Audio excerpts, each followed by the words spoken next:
the NDD Games YouTube channel. Today we have a Pokemon TCG deck that I played yesterday. It was the Excalibur Cup and we finished top 8. We went X2-1 in Swiss after 10 rounds and we finished 6th place. We then hit top 16 Top Cut. We won our first game in Top Cut and then we lost in top 8 to Inteleon Rapid Strike, which was a deck I thought I'd win, but or have a favourable matchup against, but it didn't work out because I didn't play around the issue. So that's something to take into consideration in closed deck tournaments. But it was a great tournament for myself. I've been recently getting back into Pokemon properly, following like a long time playing Yu-Gi-Oh throughout this season, end of last year, start of this year. Just thought I'd play some more Pokemon, and yeah, it's been going pretty well. Up and down to get back into it, but as soon as we found our feet again and we picked up a really good deck like I'm showing you now, I found it a lot easier for me to just jump into tournaments and get results. I'm currently live on Twitch right now playing in the Late Night Series Regional. It is a $500 prize pool, so I've taken the break in between round 3 to show my deck currently. But yeah, so this is my deck. It's obviously an open deck list tournament, so I'm not gonna be too worried about showing my deck list. But yeah, this is the deck itself. So if you guys, like I say, all my deck profiles, I show them out as you can see here. So if you want to take a screenshot and leave, that's absolutely fine. All I ask in return is you just leave me a like, subscribe, check out my socials and Twitch, and yeah, that's it. So we're gonna get straight into the deck profile. So we start things off with the Pokemon. So we could play 2 Galarian Zigzagoon. It's really important just to take damage onto your opponent's bench to set up a nice Jolteon Vmax. So the only ability we use this card for is the Headbutt Tantrum, which puts 1 damage counter, so 10 damage onto one of our opponent's Pokemon. So it's good at maximizing our Jolteon Vmax. And I think this is a good meta call right now because there's so much water Pokemon in the format. It hits water for weakness, so I think it's going to be a really good meta call for the coming formats as well, as Melanie is a really good card. So Jolteon V, you barely use this card to be fair. I think Thunder Spear comes up now and then, but most of the time you just set it up on the bench. Use a Scoop Up Net to pick up one of your basics and just start picking off your opponent's Pokemon with Jolteon VMAX. So for a VMAX, it does have low HP. But we do play cards to play around that, such as Cheryl, which is a really good card. But yeah, I think 4-3 is fine. Really straightforward Pokemon, has 1 move which puts 100 damage onto one of your opponent's Pokemon, and then 100 damage onto one of their bench Pokemon. So you can really pick away decks that play like Sobble engines. The Rapid Strike play Artillery engine, so we can pick away at that in 1 hit. For the Shady Dealings engine, we play 4 Sobble, 4 Drizzle, 1 Shady Dealings Inteleon, and 2 Quick Shooting Inteleon. I think it's quite standard. I wouldn't really change this. I see a lot of people not playing the quick shooting, but I think this is really important in this deck for the extra damage.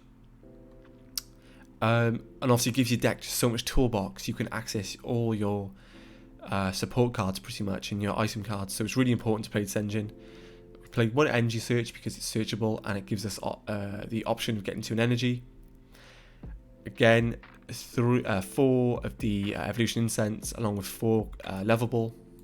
These cards just get you into your Sobble engine, and then after that it gets you into your Zigzagoon as well. Let me just double check the time on the next round. 10 minutes. Okay, I'll just check in because we are in between round here, so we do have a bit of time.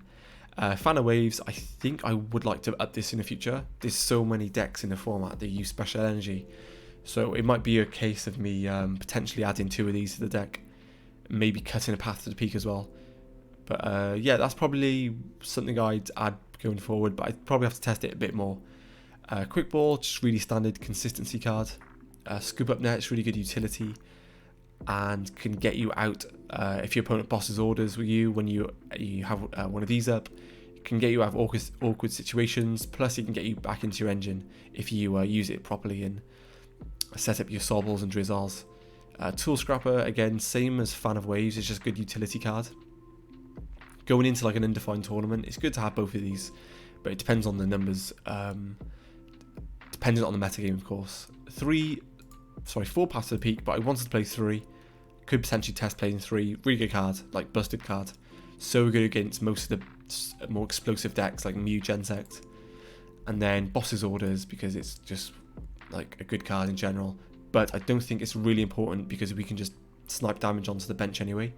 So yeah, we don't need to play max out on these. Plus it's searchable with the Shady Dealings ability anyway.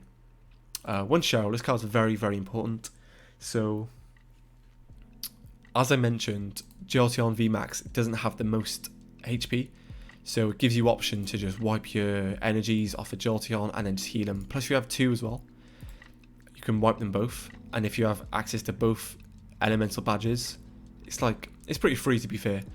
3 Marnie, 3 research, just consistency and disruption through the Marnie. And then only 2 badge. It plays into Tool Scrapper, but I feel like if you're playing into Tool Scrapper, you're going to lose anyway. So just don't play into Tool Scrapper if you have to. In open deck lists as well, you can check how many Tool Scrappers they're playing, if they are playing it. So it gives you a bit of an idea how and when to drop this card, or both of them at the same time. Capture for the energies is quite straightforward. 2 capture, 4 speed, and 2 standard lightning energy. So capture is good for just getting into more sobbles. I think turn 1, turn 2, you just want to get as many sobbles on the board as possible. That really sets you up later in the game to get into a Vmax, Jolteon, and disrupt the game with Path to the Peak, Fan and Waves, Tool Scrapper, etc. So it's not really a massive disruption deck, but it does focus heavily on picking apart your opponent's board. So it's quite a little bit more technical, but it's quite easy to play. It's really super easy to play. The deck isn't that expensive, to be fair, in real life and on PTCGO. So if you guys are looking for a deck and you're not sure what to play this format, this deck is going to be super good for the formats to come. As I mentioned, Melanie's a really good card. So yeah, so that's the deck. In a nutshell, it does what it says on the tin, just picks apart your opponent's boards and hits water for weakness. So like I said, loads of water in the format. And yeah, it's really, really fun to play, quite easy to pick up if anyone is really wanting to play tournaments. And of course, check out playlimitless.com. We're currently live in a tournament right now, so if you guys want to check me out on Twitch, I do loads of tournaments, as well as Yu-Gi-Oh content, other TCG content, and gaming content. So thanks guys, appreciate it. See you soon.